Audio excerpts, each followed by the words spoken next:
आज हम लोग आपकी कक्षा 11 में गोस्वामी तुलसीदास जी द्वारा रचित दोहावली के दूसरे पद्यांश की व्याख्या सीखेंगे। इसके पहले हम लोगों ने इसके पहले पद्यांश की पहले दोहे की व्याख्या सीख ली है।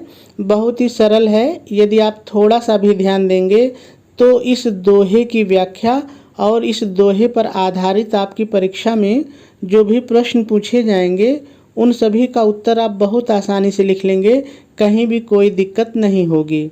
सबसे पहले हम लोग हमेशा की तरह इस दोहे को पढ़ते हैं और इसमें जितने भी शब्द आए हैं पहले इन सभी शब्दों का सरल अर्थ देख लेते हैं, फिर व्याख्या करते हैं। मान, मान मतलब सम्मान, मान मतलब सम्मान। राखिबो मतलब रक्षा करना, राखिबो मतलब रक्षा करना।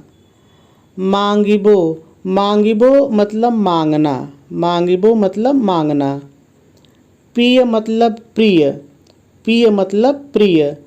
सो मतलब से, सो मतलब से। नित्य माने तो होता है हमेशा, ठीक है, नित्य। तो आप नित्य कह के भी व्याख्या कर सकते हैं, कोई दिक्कत नहीं। आप चाहें तो नित्य से भी व्याख्या कर सकते हैं, आपकी जैसी मर्जी हो, ठीक है। नव का मतलब होता है नया, यानी कि नया नया, ठीक है। नेहु, नेहु का मतलब होता है प्रेम, नेह जिसको बोलते हैं प्रेम स्नेह, ठीक है। तो प्रेम या स्नेह जो आपको अच्छा लगे एक ले लीजिए। तुलसी कवि हैं, ऐसे ही रहेगा, नहीं बदलेगा। तीनों मतलब तीनों बातें, तीनों मतलब ऐसे तो तीन होता है लेकिन यहाँ पे तीनों बातें हम लोग करेंगे तो व्याख्या में आसानी हो जाएगी, ठीक है। तब मतलब तभी, तब मतलब तभी। भव्य मतलब सुशोभित होती हैं, अच्छी लगती हैं, शोभा देती हैं। कोई भी एक शब्द लेके आप व्याख्या कर सकते हैं। जौ, जौ मतलब यदि या जो से भी व्याख्या हो जाएगी, यदि से भी हो जाएगी, ठीक है। चातक पक्षी है तो ऐसे ही रहेगा, पक्षी को बदलना नहीं है। मत मतलब मत ही रहेगा, ठीक है, मत मत ही रहेगा। लेहु मतलब लिया जाए या अनुसरण किया जाए, लिया जाए या अनुसरण किया जाए। तो सभी शब्दों के सरल अर्थ हम लोगों ने देख लिए। अब हम लोगों को व्याख्या करनी है, लेकिन व्याख्या से पहले थोड़ा सा हम लोग संदर्भ और प्रसंग की बात कर लेते हैं, फिर व्याख्या करते हैं। तो देखिए, यदि संदर्भ की बात की जाए तो जब मैंने आपको पहला दोहा पढ़ाया था तो वहाँ पे संदर्भ मैंने बताया है। तो दोहावली के जितने भी दोहे हैं सबके लिए संदर्भ एक ही रहेगा, बदलेगा नहीं। तो आप वहाँ से देख लीजिए। प्रसंग बार बार बदलता है, तो चलिए हम लोग प्रसंग लिख लेते हैं। आप प्रसंग हेडिंग डालेंगे, डैश डालेंगे और डैश डाल करके लिखेंगे, प्रस्तुत पद्यांश में कवि गोस्वामी तुलसीदास जी ने चातक की विशेषताओं के द्वारा व्यक्ति को सीख लेने की प्रेरणा दी है। और आपका जो प्रसंग है वो पूरा हो जाएगा। चलिए अब हम लोग व्याख्या की बात करते हैं, लेकिन व्याख्या से पहले थोड़ा सा चातक पक्षी की विशेषता के बारे में जान लेते हैं तो हमको व्याख्या समझने में आसानी हो जाएगी। देखिए, ये जो चातक पक्षी होता है इसको हम लोग पपीहा के नाम से भी जानते हैं। इसकी विशेषता ये होती है कि ये केवल स्वाति नक्षत्र का ही पानी पीता है। आपको पता है 27 नक्षत्र होते हैं, जैसे आपने सुना होगा पूर्वा, उत्तरा, चिरैया, हथिया, ऐसे करके। तो केवल ये स्वाति नक्षत्र का ही पानी पीता है और बाकी किसी नक्षत्र का पानी ये नहीं पीता है, पहली बात। दूसरी बात, स्वाति नक्षत्र का पानी भी ये नीचे का नहीं पीता है कि स्वाति नक्षत्र बरसा और गड्ढे में पानी भर गया तो पी लेगा, नहीं। जब स्वाति नक्षत्र बरसता है तो ये अपनी चोंच को, अपने मुंह को ऊपर कर लेगा और जितनी बूंद इसके मुंह में जाएगी बस वही पानी पिएगा, बाकी ये पानी पी नहीं सकता है। और अब ये है कि जब पानी बरसता है तो अपने सर को इधर उधर ये हिलाता है कि कहीं से भी कैसे भी इसके मुंह में पानी जाए, उसके लिए ये प्रयास करता है, लेकिन नीचे का पानी नहीं पीता है और बादल से बरसने वाला ही पानी पीता है। तो इन्हीं विशेषताओं के कारण जो तुलसीदास जी हैं उन्होंने चातक पक्षी को इस दोहे में लिया है और इसके माध्यम से मनुष्य को या साधक को बताने का प्रयास किया है कि जिस तरह से जो चातक होता है, जो पपीहा होता है, पूरी तरह से अपने प्रिय बादल पर समर्पित रहता है, पूरी तरह से केवल अपने बादल को ही अपना सब कुछ समझता है, उसी तरह से व्यक्ति को अपने प्रिय को ही सब कुछ समझना चाहिए। एक साधु सन्यासी जो साधक होता है, उसको अपने ईश्वर को ही सब कुछ समझना चाहिए और केवल उसी से मांगना चाहिए। दूसरे के सामने मांग करके अपना अपमान नहीं कराना चाहिए। तो इसीलिए जो है चातक पक्षी के माध्यम से वो संदेश देना चाह रहे हैं। आप व्याख्या हेडिंग डालेंगे, डैश डालेंगे और डैश डाल करके लिखेंगे, प्रस्तुत पद्यांश में गोस्वामी तुलसीदास जी कहते हैं, सम्मान की रक्षा करना, कामा मांगना और अपने, इतना आपने जोड़िए, और अपने प्रिय से नित नए नए रूप में प्रेम को प्रदर्शित करना, ये तीनों बातें तभी सुशोभित होती हैं जब चातक के मत का अनुसरण किया जाए। पूर्ण विराम लगा देंगे।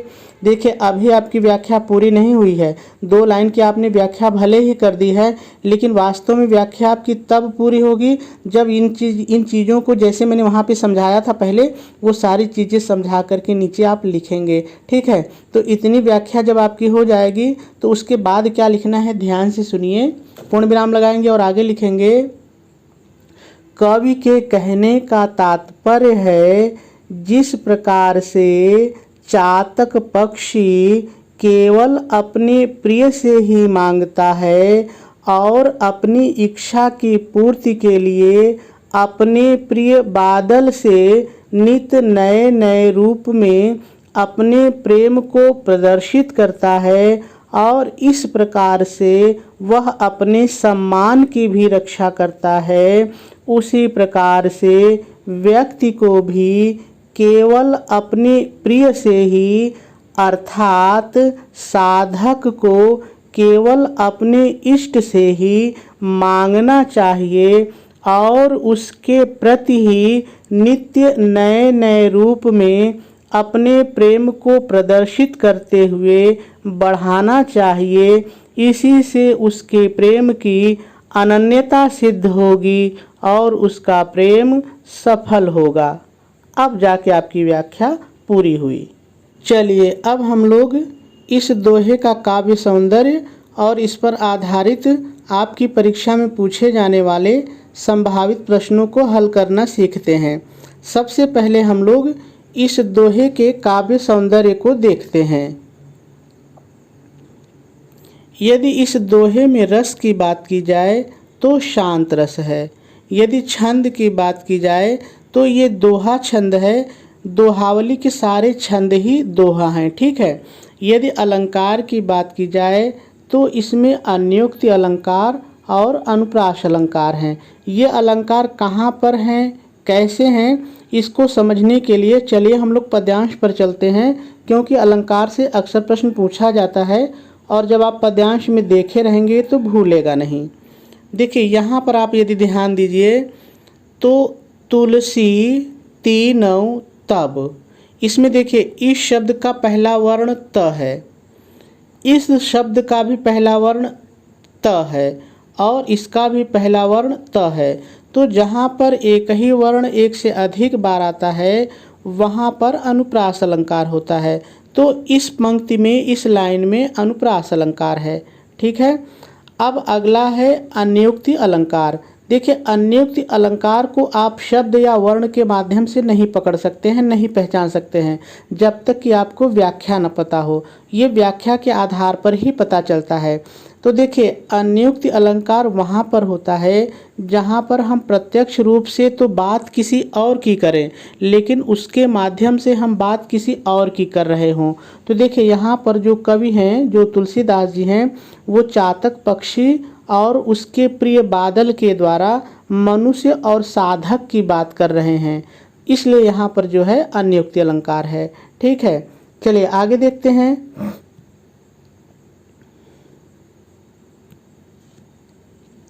यदि हम लोग भाषा की बात करें तो इसमें ब्रज भाषा है, शैली मुक्तक है और गुण इसमें प्रसाद है। और यदि शब्द शक्ति की बात की जाए तो लक्षणा और व्यंजना है। ठीक है, चलिए अब आगे देखते हैं कि आपकी परीक्षा में प्रश्न किस तरह से पूछा जाता है। तो देखिए इसी तरह से प्रश्न पूछा जाएगा। उपर्युक्त पद्यांश को पढ़कर दिए गए प्रश्नों के उत्तर दीजिए और 5 प्रश्न आपकी परीक्षा में पूछे जाएंगे। तो चलिए क्रमशः हम लोग प्रश्न को पढ़ते हैं और उसका उत्तर भी जानने का प्रयास करते हैं। पहला प्रश्न है, किसको आधार मानकर व्यक्ति को अपने इष्ट से याचना और नित्य नया प्रेम करना चाहिए? बहुत ही सरल है, केवल एक शब्द आपको जोड़ना है, चातक को। यहाँ पे जोड़ दीजिए, चातक को आधार मानकर व्यक्ति को अपने इष्ट से याचना और नित्य नया प्रेम करना चाहिए। उत्तर हो जाएगा। चलिए दूसरा पढ़ते हैं। कवि के अनुसार व्यक्ति का जीवन कब सफल होगा? बहुत ही सरल अर्थ है, आप लिखेंगे कवि के अनुसार व्यक्ति का जीवन तभी सफल होगा जब वह चातक पक्षी के समान केवल अपने प्रिय के प्रति ही पूरी तरह से समर्पित होगा। और इसका भी उत्तर हो जाएगा। चलिए तीसरा प्रश्न पढ़ते हैं। प्रस्तुत पद्यांश की अलंकार योजना पर प्रकाश डालिए। यानी इस दोहे में कौन सा अलंकार है ये पूछ रहा है। तो हमने दोनों आपको बता दिया है, कहाँ है क्यों है, तो आप उसको लिख लेंगे। ठीक है, अगला है, कवि के अनुसार प्रेम का आदर्श रूप क्या है? बहुत ही सरल है, देखिए आप लिखेंगे कवि के अनुसार प्रेम का आदर्श रूप अपने प्रिय से ही केवल मांगना, अपने प्रिय से ही नित्य अपने प्रेम को नए नए रूप से प्रदर्शित करते हुए बढ़ाना ही प्रेम का आदर्श रूप है। ठीक है, और इसका उत्तर हो जाएगा। चलिए अगला है, रेखांकित अंश की व्याख्या कीजिए। ये इम्पॉर्टेंट है। चलिए मैं आपको पद्यांश पर ले चलता हूँ और वहीं समझाने का प्रयास करता हूँ। देखिए यहाँ पे रेखांकित अंश है, एक लाइन, इसी की व्याख्या करनी है। ठीक है, तो चलिए हम लोग इसकी व्याख्या शुरू करते हैं। आप हेडिंग डालेंगे रेखांकित अंश की व्याख्या और डैश डाल करके शुरू में पहले थोड़ा सा आपको अपनी तरफ से जोड़ के लिखना है। क्या लिखेंगे, ध्यान से सुनिए। प्रस्तुत पंक्ति में गोस्वामी तुलसीदास जी कहते हैं, अब आ जाइए लाइन पर, तुलसीदास जी कहते हैं, सम्मान की रक्षा करना, कामा मांगना और अपने प्रिय से नित नए नए रूप में प्रेम को प्रदर्शित करना। अब देखिए एक लाइन की व्याख्या तो हो गई, लेकिन आपको व्याख्या से पता चल रहा हो कि हमारी व्याख्या पूरी नहीं हो रही, अधूरी हो रही है।